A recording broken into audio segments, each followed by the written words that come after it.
hormati sebagai Menko melalui sebuah surat yang isinya hanya 3 paragraf. Paragraf pertama, saya mengucapkan terima kasih Bapak Presiden telah mempercayai saya. Sejak 23 Oktober 2019 saya diangkat dengan penuh penghormatan beliau kepada saya dan penghormatan saya kepada beliau saat itu. Saya dilantik, lalu beliau menyerahkan kepres sendiri. Sebelumnya memberi arahan secara pribadi dan selama 4 tahun lebih kami bekerja sama dengan baik. Itu ucapan terima kasih saya. Lalu yang kedua, oleh karena saya sekarang ikut kontestasi politik untuk melanjutkan estafeta kepemimpinan nasional yang harus terus berjalan, maka saya mohon berhenti. Lalu yang ketiga, Bapak Presiden, saya mohon maaf kalau selama membantu Bapak saya ada kekurangan yang mungkin tidak berkenan di hati Bapak Presiden. Jadi itu yang saya sampaikan. Jawaban Presiden, ya beliau juga waktu pertemuan tadi happy, beliau banyak bergurau, saya juga tersenyum, gembira, ya seperti teman lama lah. Beliau gembira, ya Pak Mahfud, saya ini terima surat ini dulu, katanya. Terus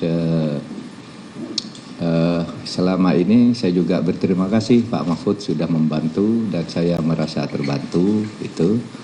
Kemudian saya juga minta maaf kalau ada saya keliru-keliru, jadi saling minta maaf itu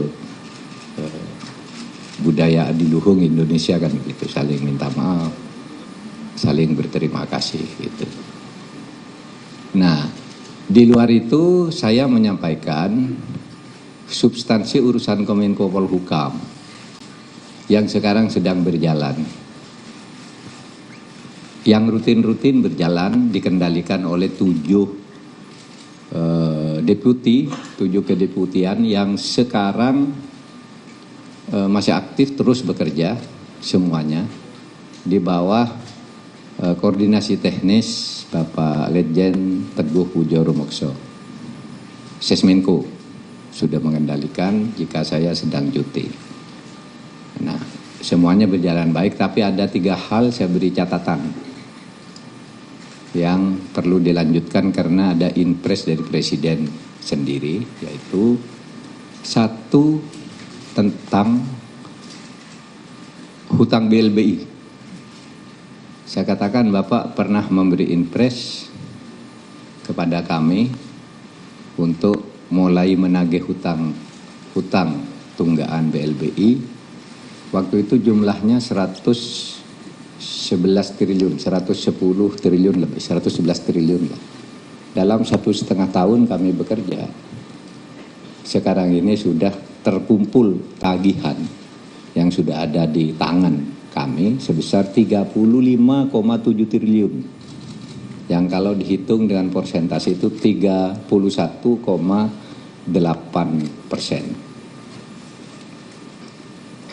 Saya katakan Pak Presiden, ini tagihannya masih ada karena ada yang masih mengelak, ingin tidak membayar, ada yang mau menawar, ini jumlah hutangnya tidak sebegitu dan seterusnya. Saya katakan ini sudah kami tutup, yang sudah membayar ini sudah selesai, yang sisanya tetap harus ditagih Bapak Presiden karena itu berdasar inpres. Itu 1 yang disampaikan tentang dana BLBI. Jadi dana BLBI itu harus kita tagih karena itu orang ngeplang itu terhadap uang negara. Kemudian berikutnya yang saya sampaikan tentang penyelesaian HAM berat di masa lalu yang memfokuskan pada sudut korban. Saya katakan penyelesaian HAM, pelanggaran HAM berat masa lalu ada 12, itu secara hukum sangat sulit, itu biar hukumnya berjalan, nanti dibicarakan oleh pemerintah atau Kemenko Polhukam berikutnya.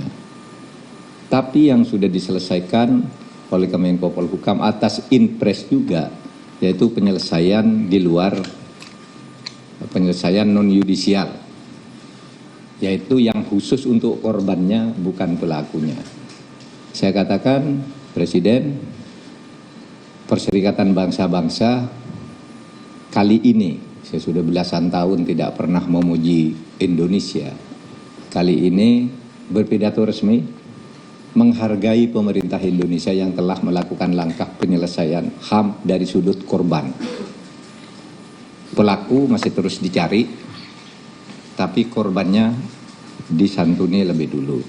Itu resmi Dewan HAM PBB menyampaikan pidatonya, memberi penghargaan kepada Presiden Jokowi dari Republik Indonesia yang telah melangkah maju dalam penyelesaian HAM. Bahkan dalam 3 kali sidang HAM berturut-turut selama 3 tahun, waktu saya jadi Menko Polhukam, itu Indonesia tidak pernah disebut lagi oleh Dewan HAM PBB sebagai negara yang bermasalah. Sebelumnya selalu disebut. Nah, waktu saya mulai tahun 2020, 2021, 2002, tidak disebut Indonesia punya catatan ini, tidak ada. Jadi yang banyak hoax di Indonesia itu rusak HAM. Saya datang ke sini ke markas PBB, tidak ada catatan. 3 tahun terakhir. Dulu selalu disebut yang mengalami kemajuan negara ini, yang melamai kemunduran negara ini. Indonesia selalu disebut di kemunduran. Sekarang udah tidak disebut. Saya sampaikan itu sebagai laporan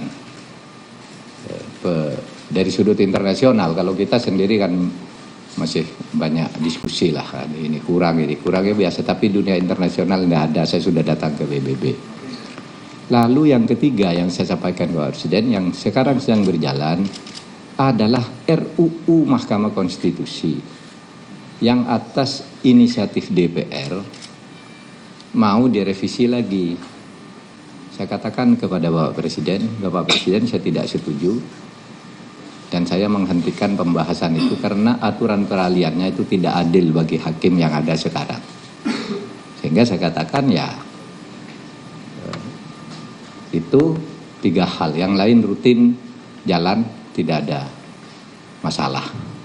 Nah itu saudara, pertemuan saya dengan Presiden tadi, dan saya mengucapkan terima kasih kepada saudara para jurnalis, terutama di Kemenko Polhukam ini yang sangat rajin datang ke sini dan sangat membantu saya. Sangat membantu. Gaya kerja saya itu justru pemukulnya saya selalu menggunakan wartawan. Karena mukul sendiri tidak bisa kalau ada orang nakal itu. Maka kalau ada orang nakal, pejabat nakal, sulit saya hadapi sendiri, berkoordinasi ke tanah macet, saya lempar ke wartawan, dilempar ke publik, semuanya lancar.